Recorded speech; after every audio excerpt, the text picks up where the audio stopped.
பெண்கள் பாத்தீங்கன்னா ஒவ்வொரு காலகட்டத்திலையும் ஒரு அப்சஷன் இருக்கும். அந்த அப்சஷன்ல அந்த லிமிடேஷன்ஸே இருக்காது. ஆண்களுக்கு மாறிடுவான். அவன் பாட்டுக்கு இருப்பான். அவனே இட்லி போட்டு இட்லி எடுத்து வச்சு சட்னி எடுத்து ஊற்றி சாப்பிட்டுக்கிட்டு இருப்பான். அவனே அவனுக்கு வேணும்னா வண்டி எடுத்துட்டு போவான், ஹெல்மெட் எடுத்துட்டு போவான், பேண்ட் சட்டை எல்லாம் கரெக்டாக வச்சு அயன் பண்ணி அவனே வாங்கிட்டு இருப்பான். அப்படி இருந்த பையனை கல்யாணம் பண்ணி வச்சோடனே எல்லாத்தையும் இவங்களே பண்றது. எது உட்காருங்க, சூடா இட்லி சாப்பிடுங்க. அவன் 6 இட்லி சாப்பிட்டு பழகினவன். அவங்க அம்மா முடியாதாலும் தம்பி அட்பேக்கில் இருக்கு எடுத்து வச்சு சாப்பிட்டுக்கலான்னு சொல்லி வைக்கிறது தின்னுட்டு அவன் பாட்டுக்கு போனவன்ட்ட நீங்க சூடா தான் சாப்பிடும் அப்படின்னு சூடா இட்லி கொடுத்து பழக்கிறது. சூடான இட்லிக்கு என்ன சாப்பிடணுங்கிறதையும் சொல்லி பழக்கிறது. அதுக்கப்புறமா போவேலே கூடவே வாரது வந்து ஹெல்மெட் எடுத்து கொடுக்கறது. அவங்க எல்லாத்தையும் மறந்துடுவாங்க. எது இந்த பிள்ளைங்களை சொல்ற மாதிரி புருஷனையும் சொல்லுவாங்க. அவர் எல்லாத்தையும் மறந்துடுவார். அவன் மறக்கவே மாட்டான். ஆக்சுவலா அவன் 15 வருஷமா ஆபீஸ் போயிட்டு இருக்கான். ஹெல்மெட் எங்க இருக்கு, சாவி எங்க இருக்கும், பர்ஸ் எங்க இருக்கு எல்லாம் அவனுக்கு தெரியும். அவர் மறந்துடுவார். அவர் ஒரு குழந்தை மாதிரி. ஏரியா போனா இழுத்து போட்டு 10 பேர் அடிப்பான். அவன் மேல 5 கேஸ் இருக்கு. தெருவில் 5-6 பொம்பளை பிள்ளை அவனை பார்த்தா ஓடுங்க. அந்த லெவல்ல இருப்பான். அவருக்கு ஒண்ணுமே தெரியாது. நல்லா தெரிஞ்சவன ஒண்ணும் தெரியாதுன்னு சொல்றது. அப்புறம் ஹெல்மெட் எடுத்து கொடுக்கறது, பர்ஸ் எடுத்து, அப்புறம் அதுல அவனுக்கு ரொம்ப பிடிச்சி போய் அப்புறம் அவனே சும்மா இருப்பான். அப்படின்னு கூப்பிட ஆரம்பிச்சுவான். எல்லாத்துக்கும் ஒரு டிபெண்டன்சி ஆணுக்கு கிரியேட் பண்ணுவாங்க. கவனிச்சிருக்கீங்களா? இது வரைக்கும் ஆண்கள் கவனிக்கலாம். கவனிங்க. கையை கட்டிட்டு ஒருத்தர் அப்படியே உட்காந்துக்காரு. ஐயோ அப்படியே சொல்றானே, இது சரிதானா எனக்கு தெரியலையே அப்படின்னு ஒரு டிபெண்டன்சியை உருவாக்குவாங்க. பிகாஸ் அப்பதான் அது என்னுடைய கட்டுப்பாட்டுக்குள்ள வரும். அது நம்முடைய வீடுகளை சொல்லிக் கொடுக்கக்கூடிய விஷயம். அவனா செய்யற வேலையை இவங்களா சொல்லிக் கொடுக்குறது. அப்புறம் ஒரு கட்டத்துக்கு மேலே ஹெல்மெட் எடுத்து போற பழக்கம் அவனுக்கு போயிடும். கீ அவனே மறந்துடுவான். ஷூ எங்க வச்சான்னு தெரியாது, சாக்ஸ் எங்க வச்சான்னு தெரியாது. ஒண்ணுமே கிடையாது பாஸ். சட்டை இடம் மாத்தி வைப்பாங்க. முதல் அரசியல் அதுதான். ஆமாவா இல்லையா? உண்டா இல்லையா? சட்டையை முதல்ல இடம் மாத்தி வைப்பாங்க. நீங்க எப்போது எல்லாத்தையும் எங்க வைக்கிறீங்களோ அது எல்லாத்தையும் இடம் மாத்தி வச்சுட்டா நீங்க அவங்கள கேட்டாங்க. இந்த டிபெண்டன்சியை உருவாக்குறது. இந்த டிபெண்டன்சி உருவாக்கணும். இவனுக்கா பயங்கர ஆனந்தமா இருக்கும். சூடு இட்லி தான், சூடு தோசை தான், தண்ணி கூட சூடா தான் குடிப்பாரு தலைவர். சாக்ஸை போட்டு விடுறது என்ன, சூவை மாட்டி விடுறது என்ன, கீழே வரைக்கும் வந்து டாட்டா காட்டுவது என்ன, சாமி கும்பிடுவது என்ன, வெள்ளிக்கிழமை விளக்கேற்றுவது என்ன, நெற்றியில் திருநீர் வைப்பது என்ன, வாரமானால் வெளியே கூட்டிச் செல்வது என்ன, மாலை நேரத்திலே மல்லிகை பூவோடு கதவை திறந்து வணக்கம் சொல்லி வாழ்த்துவது என்ன, என்ன என்ன என்னன்னு 1000 இருக்கும்.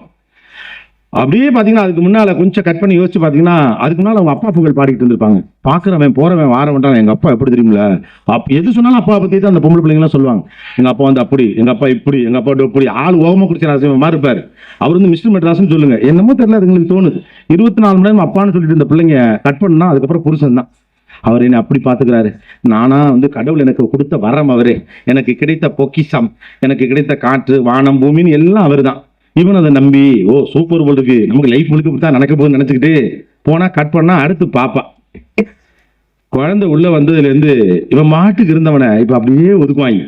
கொஞ்சம் கொஞ்சம் கொஞ்சமா ஒதுக்குவாங்க. ஆண்கள் இன்னைக்காவது கவனிச்சிருக்கீங்களா? இட்லிப்பா அப்படின்னா சுட்டு வச்சிருக்கல சாப்பிடுங்க. அவனுக்கு இப்போ சூடு இட்லி சாப்பிட்டு தான் பழக்கமா இருக்கும். இப்போ கட் பண்ணா அவங்க அம்மா ஞாபகத்துக்கு வரும். அன்னைக்கு எங்க அம்மா 6 இட்லி கொடுத்து பழக்கச்சு.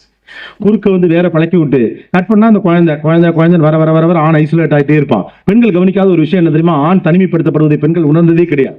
பெண்களுக்கு அந்த என்ன மரபி வராது. ஆனால் சொல்ல முடியாது. பெண் பட்டுன்னு சொல்லிடுவா.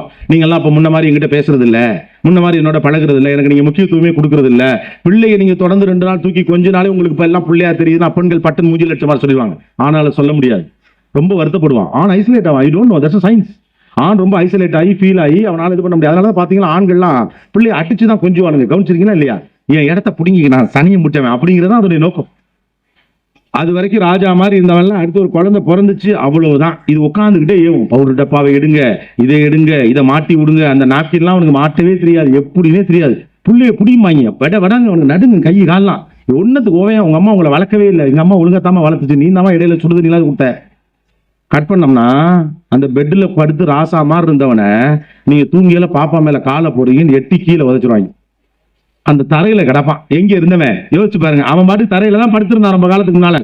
தரையில படுத்தா காய்ச்சல் வரும். நீங்க பெட்ல தான் படுக்கணும்னு படுக்க ஆரம்பிக்க வச்சு அதுக்கடுத்து கட் பண்ணீங்கன்னா அந்த பெண்கள் முழுக்க முழுக்க தன்னுடைய பிள்ளையை பத்தி எல்லாம் புருஷனை பத்தி எல்லாம் விட்டுருவாங்க. மகன் மகதான், என் புள்ள அப்படி பேசுது, என் புள்ள அப்படி சிரிக்குது, 1 வயசு புள்ள பாடுதுன்னு சொல்லுவாங்க. நம்ம கேட்டு தொலைனதை நம்ம சும்மா போனா கூட அது உங்களை மாமான்னு கூப்பிட்டு கவனிக்கலாம். பேபேன்னு அது கூப்பிட்டா கூட நம்ம மாமான்னு ஒத்துக்கணும். இல்லாட்டி அடுத்த நம்ம வீட்டுக்கு போனா காப்பி கொடுக்க மாட்டாங்க. அதுக்கப்புறம் இந்த பிள்ளை பிள்ளை பிள்ளை பிள்ளை புருஷனை தூக்கி ஓர வச்சுருவாங்க. முடிஞ்சு போச்சு. அப்பனை தூக்கி கல்யாணத்துக்கு அப்புறம் ஓர வச்ச மாதிரி புள்ள பிறந்தோடனே புருஷனை தூக்கி ஓர வச்சுருவாங்க. அதுக்கடுத்து இந்த புள்ள வளர்ந்துச்சுன்னு வச்சுக்கலாம். இந்த புள்ள புள்ள புள்ள புள்ள புள்ள அதே ஓடும் கதை.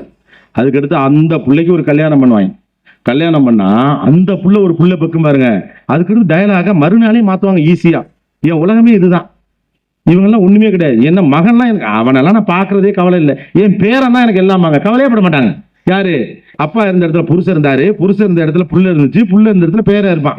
கட் பண்ணி இந்த பேர பிள்ளை எல்லாம் பெருசானவனே அதுகளும் பேசாதுங்க. அதுக்கப்புறம் அப்புறமா ஒரு 65 வயசுல ஒரு நாள் பக்கத்து வீட்டுல ஃப்ரெண்ட் கிட்ட சொல்லும், இந்த பிள்ளையில பாக்குறேனே என் புருஷனை விட்டுட்டேன். எப்ப? 40 வருஷம் கழிச்சு. அந்த ஆள் எல்லாமே பழகிருப்பான். பாத்ரூமுக்கு தண்ணி எடுத்து போறதுன்னு தொடங்கி குளிச்சா தானாவே தலையை துவட்டி அவன் ஓரமா ஒரு கட்டில உட்காந்துருப்பான்.